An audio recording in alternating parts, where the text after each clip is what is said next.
Hello friends, हमारे YouTube channel Shekhawati lecture में आपका स्वागत है। दोस्तों, आप राजस्थान की कोई भी एग्जाम दे रहे हैं उसमें आर्थिक समीक्षा 20-21 में से निश्चित रूप से क्वेश्चन आएगा। तो चलिए प्रश्नों की शुरुआत करते हैं।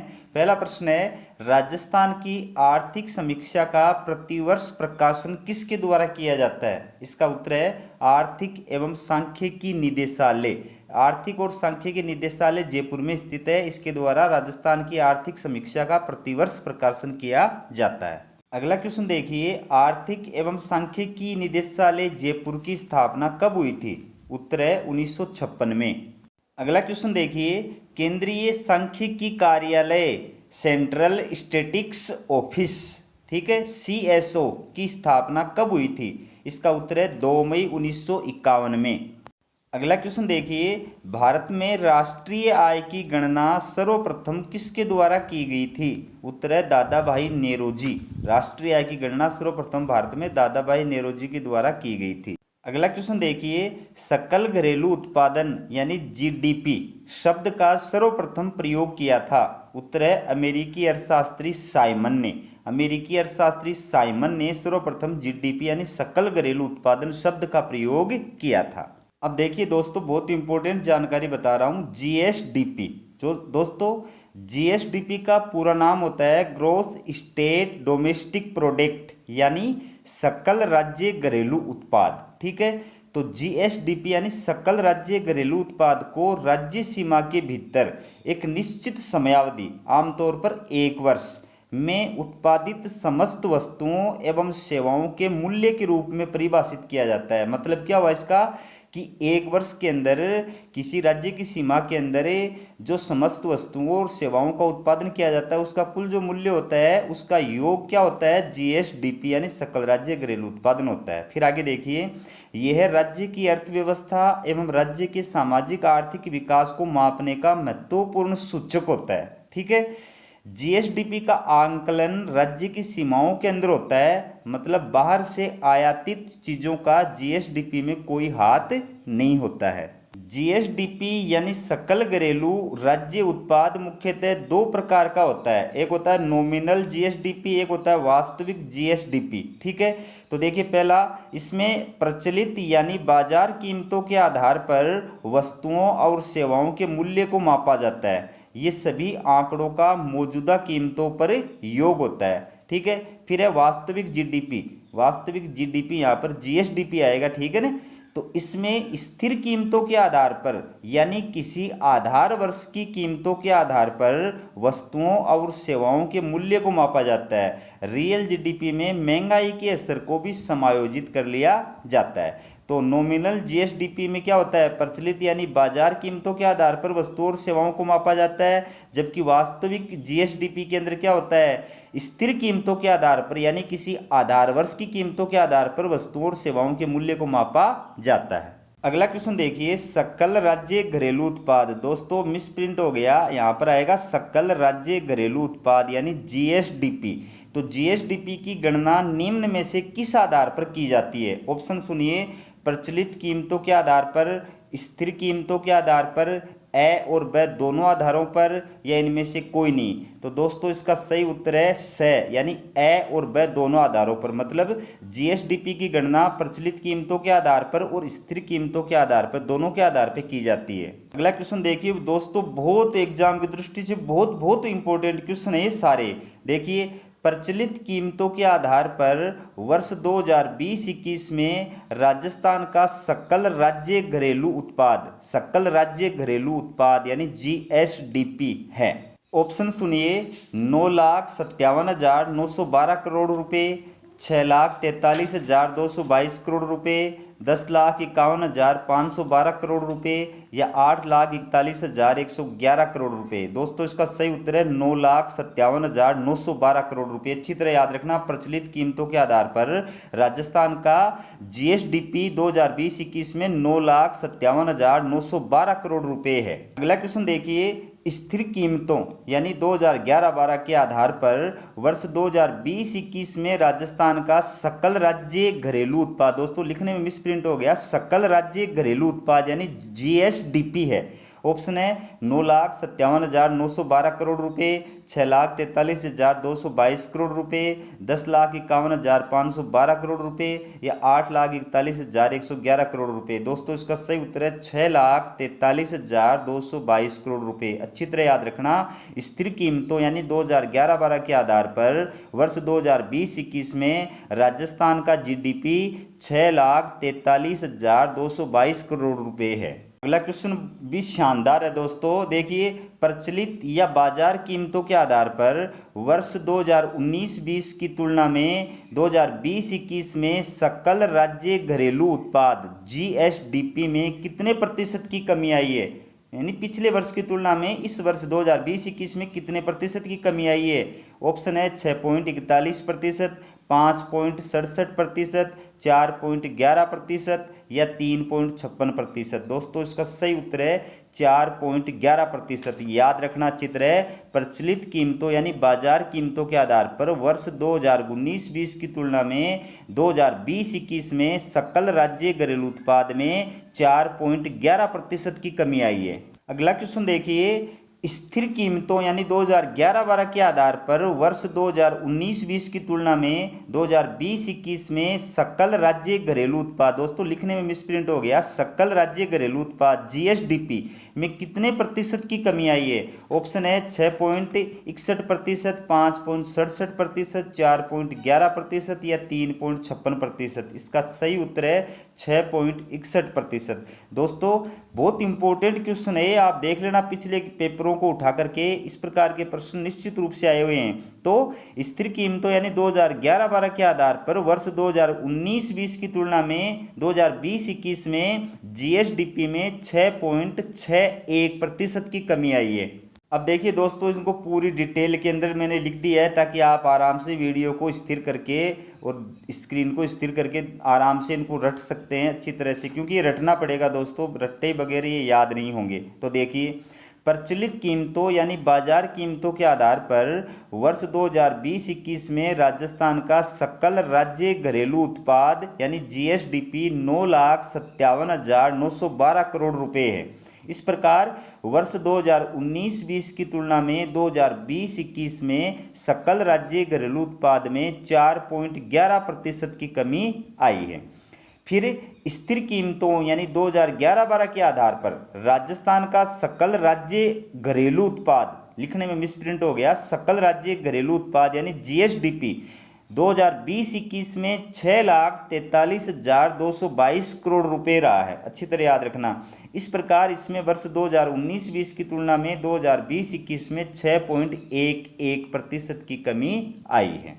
अब देखिए दोस्तों एनएसडीपी का मतलब होता है नेट डोमेस्टिक प्रोडक्ट यानी शुद्ध राज्य घरेलू उत्पाद। ठीक है, तो इसके बारे में आप डिटेल में देखिए। आप सकल राज्य घरेलू उत्पाद यानी जीएसडीपी मूल्य से स्थायी पूंजी खपत या ह्रास के मूल्य को घटाकर शुद्ध राज्य घरेलू उत्पाद यानी एनएसडीपी प्राप्त किया जाता है। अच्छी तरह याद रखना, जीएसडीपी में से क्या घटाया जाता है, जीएसडीपी मूल्य में से क्या घटाया जाता है, स्थायी पूंजी खपत या मूल्य ह्रास, उसको घटाने से क्या बचता है, शुद्ध राज्य घरेलू उत्पाद एनएसडीपी। ठीक है, इस प्रकार शुद्ध राज्य घरेलू उत्पाद एनएसडीपी राज्य की अर्थव्यवस्था में एक वर्ष के दौरान उत्पादित वस्तुओं और सेवाओं के कुल मूल्य में से वस्तुओं या सेवाओं के उत्पादन या उपयोग से जो मूल्य ह्रास या गिरावट आती है उसे ही शुद्ध राज्य घरेलू उत्पाद कहा जाता है। प्रत्येक राज्य की अर्थव्यवस्था की एनएसडीपी उसके उस वर्ष की जीएसडीपी से हमेशा कम होती है। ये इंपॉर्टेंट है, याद रखने की बात है कि एनएसडीपी क्या होती है, जीएसडीपी से हमेशा कम होती है। अगला क्वेश्चन देखिए दोस्तों, बहुत इंपॉर्टेंट क्वेश्चन है दोस्तों। मैंने इसमें ऑप्शन इसलिए नहीं दिए क्योंकि रटना है, तो इसलिए आपको डायरेक्ट रटना ही पड़ेगा। ठीक है, तो देखिए क्वेश्चन, प्रचलित कीमतों के आधार पर वर्ष 2020-21 में राजस्थान का शुद्ध राज्य घरेलू उत्पाद एनएसडीपी कितना रहा है। ठीक है, उत्तर है 86,26,633,000 करोड़ रुपए। अच्छी तरह याद रखना, प्रचलित कीमतों के आधार पर वर्ष 2020-21 में राजस्थान का शुद्ध राज्य घरेलू उत्पाद एनएसडीपी है 86,26,633,000 करोड़ रुपए। अगला क्वेश्चन देखिए, स्थिर कीमतों 2011-12 के आधार पर वर्ष 2020-21 में राजस्थान का शुद्ध राज्य घरेलू उत्पाद एनएसडीपी कितना है? उत्तर है 57 करोड़ 70 लाख 143 हजार करोड़ रुपए। अच्छी तरह याद रखना, स्थिर कीमतों पर यानी 2011-12 के आधार पर वर्ष 2020-21 में राजस्थान का शुद्ध राज्य घरेलू उत्पाद एनएसडीपी 57 करोड़ 70 लाख 143 हजार करोड़ रुपये। दोस्तों, चाहे जीएसडीपी हो चाहे एनएसडीपी हो, इनमें बाजार कीमतों पर और स्थिर कीमतों के आधार पर ये जो प्रश्न है, इनमें से एक प्रश्न निश्चित रूप से एग्जाम के अंदर आएगा, आप ये मान के चलिए। अगला क्वेश्चन देखिए दोस्तों, स्थिर कीमतों यानी 2011-12 के आधार पर वर्ष 2019-20 की तुलना में 2020-21 में राजस्थान के शुद्ध राज्य घरेलू उत्पाद एनएसडीपी में कितनी कमी आई है? यानी पिछले वर्ष की तुलना में इस वर्ष में क्या हुआ है? स्थिर कीमतों के आधार पर एनएसडीपी में कितनी प्रतिशत कमी आई है? ऑप्शन सुनिए, 8.5%, 5.7%, 9.57% या 6.58%। तो दोस्तों, इसका सही उत्तर है 6.58%। अब देखिए पूरी डिटेल दोस्तों दोबारा मैंने इसलिए लिखी है ताकि आप स्क्रीन को रोक करके आराम से इनको देख सकें और फिर रट सकें। ठीक है, तो देखिए प्रचलित यानी बाजार कीमतों के आधार पर वर्ष 2020-21 में राजस्थान का शुद्ध राज्य घरेलू उत्पाद यानी एनएसडीपी 86 करोड़ 26 लाख 633 हजार करोड़ रुपए रहा है। फिर स्थिर कीमतों पर यानी 2011-12 के आधार पर वर्ष 2020-21 में राजस्थान का शुद्ध राज्य घरेलू उत्पाद यानी एनएसडीपी 57 करोड़ 70 लाख 143 हजार करोड़ रुपए रहा है। फिर स्थिर कीमतों यानी 2011-12 के आधार पर वर्ष 2019-20 की तुलना में शुद्ध राज्य घरेलू उत्पाद यानी एनएसडीपी में वर्ष 2020-21 में 6.58% की कमी दर्ज की गई है। अब देखिए दोस्तों, प्रति व्यक्ति आय पीसीआई, ठीक है, तो किसी राज्य की राज्य आय में से उस वर्ष की उस राज्य की कुल जनसंख्या का भाग देने पर प्रति व्यक्ति आय ज्ञात होती है। तो प्रति व्यक्ति आय ज्ञात करने का सूत्र है राज्य की आय भाग राज्य की जनसंख्या। ठीक है, तो प्रति व्यक्ति आय राज्य की आर्थिक वृद्धि का सूचक होती है। किसी राज्य की आय में वृद्धि या प्रति व्यक्ति आय में वृद्धि से उस राज्य की आर्थिक समृद्धि का पता चलता है। अगला क्वेश्चन देखिए दोस्तों, अब बहुत इंपॉर्टेंट क्वेश्चन है। प्रचलित यानी बाजार कीमतों के आधार पर वर्ष 2020-21 में राजस्थान की प्रति व्यक्ति आय पीसीआई है। ऑप्शन है 72,297 रुपये, 1,93,086 रुपये, 86,143 रुपये या 96,123 रुपये। तो दोस्तों, इसका सही उत्तर है 1,93,086 रुपये। बहुत इंपॉर्टेंट क्वेश्चन है दोस्तों, याद रखना अच्छी तरह। प्रचलित यानी बाजार कीमतों के आधार पर वर्ष 2020-21 में राजस्थान की प्रति व्यक्ति आय कितनी है? 1,93,086 रुपये। ये क्वेश्चन भी दोस्तों उतना ही महत्वपूर्ण है। देखिए, स्थिर कीमतों यानी 2011-12 के आधार पर वर्ष 2020-21 में राजस्थान की प्रति व्यक्ति आय पीसीआई कितनी है? स्थिर कीमतों के आधार पर पूछा है। ऑप्शन सुनिए, 72,297 रुपये, 1,93,086 रुपये, 86,143 रुपये, 96,123 रुपये। तो दोस्तों, इसका सही उत्तर है 72,297 रुपये। अच्छी तरह याद रखना, स्थिर मूल्यों पर जो होता है आय वो हमेशा प्रचलित मूल्यों से क्या होती है? कम होती है। तो प्रचलित कीमतों पर 1,93,086 रुपये प्रति व्यक्ति आय थी राजस्थान की इस वर्ष की, जबकि स्थिर कीमतों पर यह क्या है? 72,297 रुपये है। अगला क्वेश्चन देखिए दोस्तों, बहुत इंपॉर्टेंट क्वेश्चन है। दोस्तों, पूरे वीडियो के अंदर ये जितने मैंने क्वेश्चन दिए ना सभी इंपॉर्टेंट है। ये आंकड़ों के जो क्वेश्चन है ना ये सारे इंपॉर्टेंट है। इनमें से निश्चित रूप से एग्जाम में प्रश्न आएगा, ये मान के चलिए आप। देखिए, स्थिर कीमतों यानी 2011-12 के आधार पर वर्ष 2019-20 की तुलना में राजस्थान में वर्ष 2020-21 में प्रति व्यक्ति आय पीसीआई में कमी आई है। बताना क्या है आपको? स्थिर मूल्यों के आधार पर बताना है कि पिछले वर्ष की तुलना में इस वर्ष में कितने प्रतिशत की कमी आई है। ऑप्शन है 5.29%, 4.26%, 6.21% या 3.86%। तो दोस्तों, इसका सही उत्तर है 5.29% की। अब देखिए दोस्तों, ये पूरी डिटेल मैंने दोबारा लिख दिया, आप स्क्रीन को आराम से रोक करके और इन आंकड़ों को अच्छी तरह याद कर सकते हैं, रट सकते हैं, रटना पड़ेगा बिल्कुल, ठीक है। देखिए, प्रचलित यानी बाजार कीमतों के आधार पर वर्ष 2020-21 में राजस्थान में प्रति व्यक्ति आय पीसीआई 1,93,086 रुपये। स्थिर कीमतों यानी 2011-12 के आधार पर वर्ष 2020-21 में राजस्थान में प्रति व्यक्ति आय पीसीआई 72,297 रुपये है, ठीक है। अब स्थिर कीमतों यानी 2011-12 के आधार पर वर्ष 2019-20 की तुलना में वर्ष 2020-21 में राजस्थान में प्रति व्यक्ति आय पीसीआई में 5.29% की कमी आई है। अब देखिए दोस्तों, आपको पता है राजस्थान की अर्थव्यवस्था कृषि प्रधान है, क्योंकि राज्य की कुल जनसंख्या का 76.6% भाग ग्रामीण जनसंख्या है, जो कृषि एवं अन्य कृषि संबंधी कार्यों में संलग्न है। इसके साथ ही योजनाबद्ध विकास के शुरू के दशकों में राजस्थान के सकल राज्य घरेलू उत्पाद जीएसडीपी में कृषि एवं संबद्ध क्षेत्र का योगदान अधिक था। इसी वजह से राजस्थान को क्या कहा जाता है, कृषि प्रधान राज्य कहा जाता है। आगे देखिए, आर्थिक विकास की गति को बढ़ाने के लिए राजस्थान में योजनाबद्ध विकास को अपनाया गया। 1 अप्रैल 1951 से पहली पंचवर्षीय योजना लागू की गई। वर्तमान में 12वीं पंचवर्षीय योजना चल रही है। इस योजनाबद्ध विकास के परिणाम स्वरूप वर्तमान में राजस्थान की अर्थव्यवस्था में उद्योग और सेवा क्षेत्र के योगदान में वृद्धि हुई है। अब देखिए दोस्तों, क्वेश्चन देखिए, निम्नलिखित में से कृषि अर्थव्यवस्था के किस घटक के अंतर्गत आती है? कृषि कौन से घटक में आती है? देखिए, प्राथमिक घटक में, द्वितीय घटक में, तृतीय घटक में, या इनमें से कोई नहीं। इसका सही उत्तर है प्राथमिक घटक में। अगला क्वेश्चन देखिए, निम्नलिखित में से उद्योग अर्थव्यवस्था के किस घटक के अंतर्गत आते हैं? उद्योग अर्थव्यवस्था के किस घटक में आते हैं? ऑप्शन है प्राथमिक घटक में, द्वितीय घटक में, तृतीय घटक में, या इनमें से कोई नहीं। तो दोस्तों, इसका सही उत्तर है द्वितीय घटक में।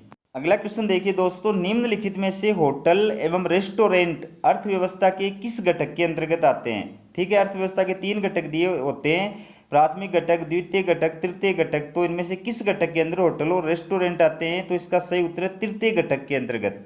अब देखिए दोस्तों, निम्नलिखित में से वानिकी अर्थव्यवस्था के किस विकास क्षेत्र के अंतर्गत आती है? वो प्रश्न सुनो, निम्नलिखित में से वानिकी अर्थव्यवस्था के किस विकास क्षेत्र के अंतर्गत आती है? ऑप्शन है कृषि क्षेत्र में, उद्योग क्षेत्र में, सेवा क्षेत्र में, या इनमें से कोई नहीं। तो दोस्तों, इसका सही उत्तर है कृषि क्षेत्र में।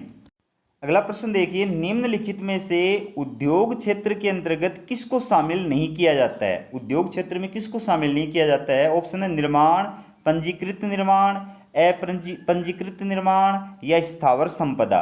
तो दोस्तों, इसका सही उत्तर है स्थावर संपदा। दोस्तों, स्थावर संपदा को उद्योग क्षेत्र के अंतर्गत शामिल नहीं किया जाता है, जबकि बाकी निर्माण भी उद्योग क्षेत्र में आते हैं, पंजीकृत निर्माण भी आते हैं, अपंजीकृत निर्माण भी आते हैं। लिखने में थोड़ा मिसप्रिंट हो गया दोस्तों। अगला क्वेश्चन देखिए, निम्नलिखित में से सेवा क्षेत्र के अंतर्गत किसको शामिल नहीं किया जाता है? सेवा क्षेत्र में कौन सा नहीं आता है? देखिए, ऑप्शन भंडारण, लोक प्रशासन, जल प्रदाय, या रेलवे। तो दोस्तों, इसका सही उत्तर है जल प्रदाय। दोस्तों, जल प्रदाय जो ऑप्शन है ये उद्योग क्षेत्र में आता है, बाकी जो तीनों जो विषय हैं वो किस में आते हैं? सेवा क्षेत्र के अंतर्गत आते हैं। अगला क्वेश्चन देखिए दोस्तों, बहुत इंपॉर्टेंट है। वर्ष 2020-21 में राजस्थान की जीडीपी में सबसे ज़्यादा योगदान किस क्षेत्र का रहा है? आर्थिक समीक्षा, वर्ष 2020-21 में राजस्थान की जीडीपी में सबसे ज़्यादा योगदान किस क्षेत्र का रहा है? कृषि क्षेत्र का, उद्योग क्षेत्र का, सेवा क्षेत्र का, या इनमें से कोई नहीं। तो दोस्तों, इसका सही उत्तर है सेवा क्षेत्र का। दोस्तों, सेवा क्षेत्र का योगदान 2020-21 में जीडीपी में सबसे ज़्यादा रहा है।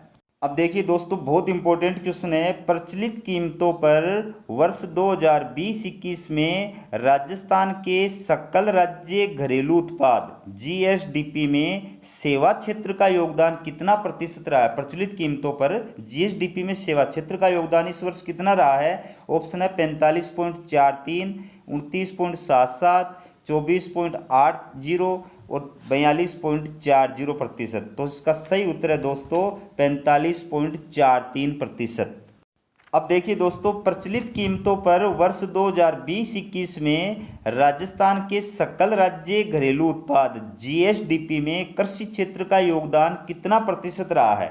जीएसडीपी, ठीक है, इसमें प्रचलित कीमतों के आधार पर वर्ष 2020-21 में कृषि का योगदान, कृषि क्षेत्र का योगदान कितना प्रतिशत रहा है? ऑप्शन है 45.43%, 29.77%, 24.80%, 42.40%। दोस्तों इसका सही उत्तर है 29.77%।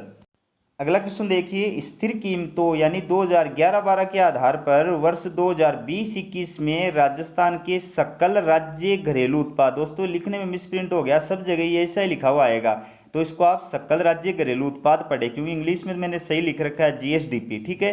तो जीएसडीपी में कृषि क्षेत्र का योगदान कितना प्रतिशत रहा है? आपको याद रखना है स्थिर कीमतों पर क्या है, 2020-21 में जीएसडीपी में कृषि क्षेत्र का योगदान पूछ रहा है, तो इसका सही उत्तर आएगा दोस्तों 29.45%, 29.45%। जबकि प्रचलित कीमतों के आधार पर ये कितना था? 29.77%। याद रखना अच्छी तरह। अगला क्वेश्चन देखिए, स्थिर कीमतों यानी 2011-12 के आधार पर वर्ष 2020-21 में राजस्थान के सकल राज्य घरेलू उत्पाद यानी जीएसडीपी में सेवा क्षेत्र का योगदान कितना प्रतिशत रहा है? सेवा क्षेत्र का योगदान बताना है स्थिर कीमतों के आधार पर, ठीक है, जीएसडीपी में। तो इसका सही उत्तर है दोस्तों 42.40%। 4 नंबर का ऑप्शन है 42.40%, ये सही है। जबकि इसके पीछे वाले प्रश्न में अपन ने देखा था कि प्रचलित कीमतों के आधार पर जीएसडीपी में सेवा क्षेत्र का योगदान कितना बताया था? 45.43%, जबकि स्थिर कीमतों के आधार पर बताया है 42.40%। अगला क्वेश्चन देखिए, स्थिर कीमतों यानी 2011-12 के आधार पर वर्ष 2020-21 में राजस्थान के सकल राज्य घरेलू उत्पाद जीएसडीपी में उद्योग क्षेत्र का योगदान कितना प्रतिशत रहा है? मतलब स्थिर कीमतों के आधार पे आपको बताना है कि जीएसडीपी में उद्योग क्षेत्र का योगदान कितना प्रतिशत रहा है। तो दोस्तों इसका सही उत्तर है 28.15%। सेकंड ऑप्शन है ना 28.15%, ये सही है स्थिर कीमतों के आधार पर। जबकि यदि प्रचलित कीमतों के आधार पर जीएसडीपी में उद्योग क्षेत्र का योगदान पूछा जाए इस वर्ष, तो कितना आएगा? 24.80%, फर्स्ट वाला ऑप्शन। अगला क्वेश्चन देखिए, स्थिर कीमतों, ये स्थित नहीं है दोस्तों, स्थिर कीमतों में लिखा हुआ है, तो स्थिर कीमतों 2011-12 के आधार पर वर्ष 2020-21 में राजस्थान के सकल राज्य घरेलू उत्पाद जीएसडीपी में किस क्षेत्र का योगदान सर्वाधिक रहा है? ऑप्शन है सेवा क्षेत्र का, उद्योग क्षेत्र का, कृषि क्षेत्र का, या इनमें से कोई नहीं। तो दोस्तों इसका सही उत्तर आएगा सेवा क्षेत्र का। दोस्तों चाहे स्थिर कीमतों के आधार पे पूछा जाए, चाहे प्रचलित कीमतों के आधार पे पूछा जाए, जीएसडीपी में 2020-21 में सबसे ज़्यादा योगदान किसका रहा है? सेवा क्षेत्र का रहा है। तो स्थिर कीमतों के आधार पर रहा 42.40%, प्रचलित कीमतों के आधार पर रहा 45.43%। अगला क्वेश्चन देखिए, वर्ष 2020-21 में राजस्थान के सकल राज्य घरेलू उत्पाद जीएसडीपी में उद्योग क्षेत्र का योगदान गत वर्षों की तुलना में कम रहा है। कारण की ऑप्शन है मानसून समय पर नहीं आने के कारण, राजस्थान में औद्योगिक हड़ताल होने के कारण, लॉकडाउन में उद्योग बंद रहने के कारण, या नई औद्योगिक इकाइयाँ नहीं लगने के कारण। तो दोस्तों इसका सही उत्तर है लॉकडाउन में उद्योग बंद रहने के कारण। 2020-21 में राजस्थान की जो जीएसडीपी है उसमें उद्योग क्षेत्र का योगदान पहले गत वर्षों की तुलना में कम इसलिए रहा है क्योंकि लॉकडाउन में सारे उद्योग धंधे जो थे वो क्या हो गए थे? बंद हो गए थे। अब देखिए दोस्तों, उन्हीं चीज़ों को मैंने पूरी डिटेल से आपके सामने लिख दी है। मेरे लिखने का ये उद्देश्य है कि आपका ज्ञानवर्धन हो, आप स्क्रीन को रोक करके इन चीज़ों को आराम से अच्छी तरह पढ़ सकते हैं, ठीक है। देखिए, राजस्थान के सकल घरेलू उत्पादन में विकास क्षेत्रों का योगदान। अब देखिए, अर्थव्यवस्था के सभी विकास क्षेत्रों को विशेष रूप से 3 क्षेत्रों में बांटा गया है: कृषि क्षेत्र, उद्योग क्षेत्र, सेवा क्षेत्र। तो कृषि क्षेत्र में क्या क्या गतिविधियां आती हैं? देखिए, कृषि क्षेत्र में कृषि, पशुपालन, वानिकी, मत्स्य पालन आदि को शामिल किया जाता है। जबकि उद्योग क्षेत्र में निर्माण, पंजीकृत विनिर्माण, अपंजीकृत विनिर्माण, विद्युत, गैस, जल प्रदाय एवं खनन आदि को शामिल किया जाता है। सेवा क्षेत्र में रेलवे, व्यापार, होटल, बैंकिंग, बीमा, आवास, वैधानिक, व्यापारिक सेवाएं, लोक प्रशासन आदि को शामिल किया जाता है। दोस्तों, राजस्थान की अर्थव्यवस्था प्रमुखतः कृषि पर प्राकृतिक रूप से निर्भर है और कृषि मानसून पर निर्भर है। अतः अच्छा मानसून होने या न होने का कृषि क्षेत्र पर प्रभाव पड़ता है और कृषि उत्पादन के घटने बढ़ने का प्रभाव राज्य की अर्थव्यवस्था और जीएसडीपी यानी सकल राज्य घरेलू उत्पादन पर भी पड़ता है। अब देखिए दोस्तों, मैंने पूरी डिटेल आपके सामने लिख दी है, आप आराम से स्क्रीन को रोक करके डिटेल समझ सकते हैं। सकल घरेलू उत्पाद जीएसडीपी राज्य सकल घरेलू उत्पाद में क्षेत्रवार योगदान बताया गया है, किस क्षेत्र का कितना योगदान रहा है। तो प्रचलित कीमतों के आधार पर बताया गया है, फिर आगे स्थिर कीमतों के आधार पर बताया गया है। तो प्रचलित कीमतों के आधार पर तो योगदान है वो प्रतिशत में कितना है, कृषि क्षेत्र का है 29.77%, सेवा क्षेत्र का है 45.43%, उद्योग क्षेत्र का है 24.80%। इनमें से कोई कहीं से भी क्वेश्चन आ सकता है दोस्तों कि सबसे ज़्यादा योगदान प्रचलित कीमतों पर जीएसडीपी में किस क्षेत्र का रहा है, सबसे कम योगदान सकल घरेलू उत्पादन में प्रचलित कीमतों पर किस क्षेत्र का रहा है, कैसे भी प्रश्न आ सकता है। तो आपको ये याद करना है अच्छी तरह। अब देखिए, सकल राज्य घरेलू उत्पाद जीएसडीपी में क्षेत्रवार योगदान ये है स्थिर कीमतों पर, और स्थिर कीमतों को किस वर्ष को आधार बनाया गया, स्थिर कीमतों के लिए 2011-12 को आधार बनाया गया है और ये आंकड़े प्रतिशत में दिए गए हैं। ठीक है, तो कृषि क्षेत्र का योगदान स्थिर कीमतों में जीएसडीपी में कितना रहा है 29.4%, फिर सेवा क्षेत्र का 42.40%, उद्योग क्षेत्र का 28.15%। तो दोस्तों एग्जाम में कहीं से भी इनमें से प्रश्न आ सकता है, आपको ये अच्छी तरह याद रखना है। इसमें कैसे भी प्रश्न बन सकता है, आप चाहे जिस प्रकार से प्रश्न बना सकते हो। ठीक है, जैसे स्थिर कीमतों के आधार पर जीएसडीपी में किस क्षेत्र का योगदान 2020-21 में सर्वाधिक रहा है, किस क्षेत्र का सर्वाधिक कम रहा है, या इनकी किस क्षेत्र में कितना योगदान रहा है वो भी पूछ सकते हैं। ठीक है, तो ये आपके सामने मैंने आंकड़े पूरे दिए हैं, इन आंकड़ों को आप बिल्कुल अच्छी तरह से रट लो, इनमें से निश्चित रूप से क्वेश्चन आएगा। अब देखिए दोस्तों, जो आंकड़े दिए गए हैं उनको और आगे मैंने डिटेल से समझाया है ताकि आप याद कर सकें। ठीक है, पहली बात, 2020-21 में राजस्थान की जीएसडीपी में सबसे ज़्यादा योगदान सेवा क्षेत्र का है और सबसे कम योगदान उद्योग क्षेत्र का है। ठीक है, सेकंड बात, जबकि गत वर्षों में राजस्थान की जीएसडीपी में, दोस्तों लिखने में मिसप्रिंट हो गया है, ये जीएसडीपी लिखा हुआ है, तो जीएसडीपी में दूसरे स्थान पर उद्योग क्षेत्र रहता था, लेकिन इस वर्ष 2020-21 में लॉकडाउन में उद्योग बंद रहने के कारण सेवा क्षेत्र के बाद कृषि का योगदान सबसे ज़्यादा रहा है। तीसरी बात, प्रचलित बाजार कीमतों पर राजस्थान में वर्ष 2020-21 में सेवा क्षेत्र का योगदान 45.43% सर्वाधिक रहा है, जबकि कृषि क्षेत्र दूसरे स्थान पर रहा है। चौथी बात, स्थिर कीमतों यानी 2011-12 के आधार पर भी राजस्थान में वर्ष 2020-21 में सेवा क्षेत्र का योगदान 42.40% सर्वाधिक रहा है, जबकि कृषि क्षेत्र यानी दूसरे स्थान पर रहा है। तो दोस्तों हर लाइन में एक क्वेश्चन बन रहा है और क्वेश्चन कहीं से भी आ सकता है, आपको ये पूरा पैराग्राफ अच्छी तरह से याद कर लेना है।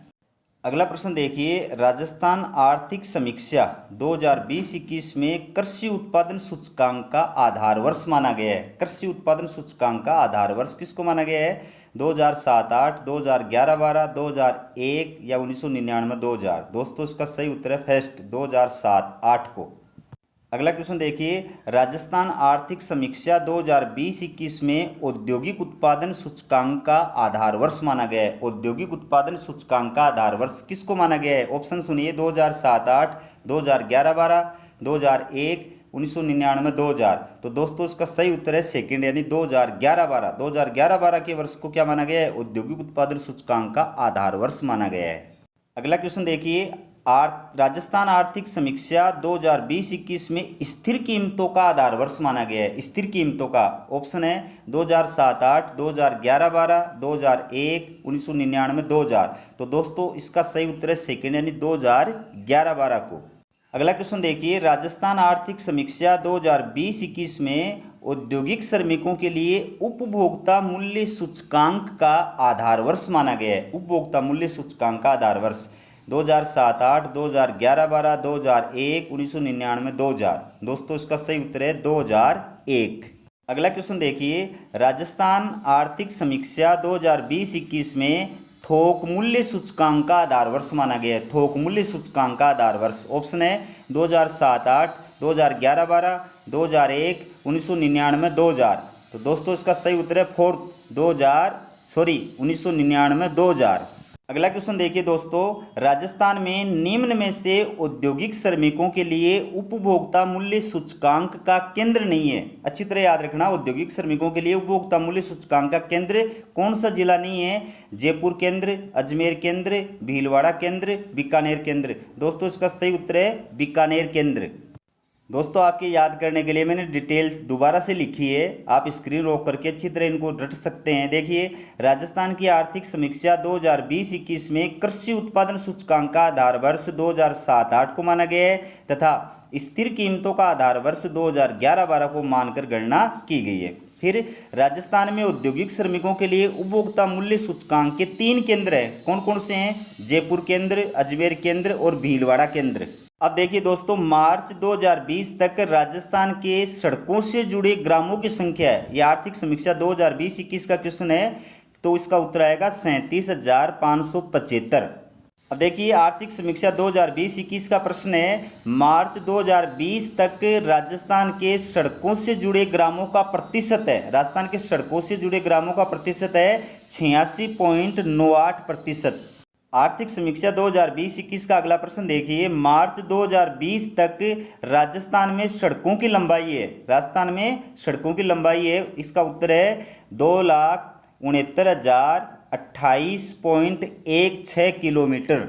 आर्थिक समीक्षा 2020-21 का अगला क्वेश्चन देखिए, मार्च 2020 तक राजस्थान में सड़कों का घनत्व कितना हो गया है? मार्च 2020 तक राजस्थान में सड़कों का घनत्व कितना हो गया है? उत्तर है 78.61 किलोमीटर।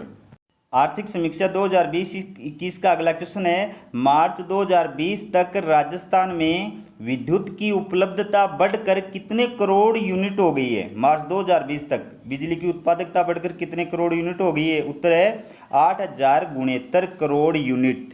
अगला क्वेश्चन देखिए, राजस्थान में 100% ग्रामीण विद्युतीकरण को प्राप्त करने के लिए राजस्थान सरकार ने दिसंबर 2020 तक कितने गांव का विद्युतीकरण किया है? ठीक है, उत्तर है 43,199 गांवों का। अगला क्वेश्चन देखिए, वर्ष 2020-21 के दौरान यानी दिसंबर 2020 तक महात्मा गांधी राष्ट्रीय ग्रामीण रोजगार गारंटी योजना के द्वारा ग्रामीण क्षेत्रों में कितने लाख परिवारों को रोजगार उपलब्ध कराया गया है? इसका उत्तर है 69.29 लाख परिवारों को। अगला क्वेश्चन देखिए, वर्ष 2020-21 के दौरान दिसंबर 2020 तक महात्मा गांधी राष्ट्रीय ग्रामीण रोजगार गारंटी योजना के द्वारा ग्रामीण क्षेत्रों में कितने मानव रोजगार दिवसों का सृजन किया गया है? उत्तर है 3,432.36 मानव रोजगार दिवसों का।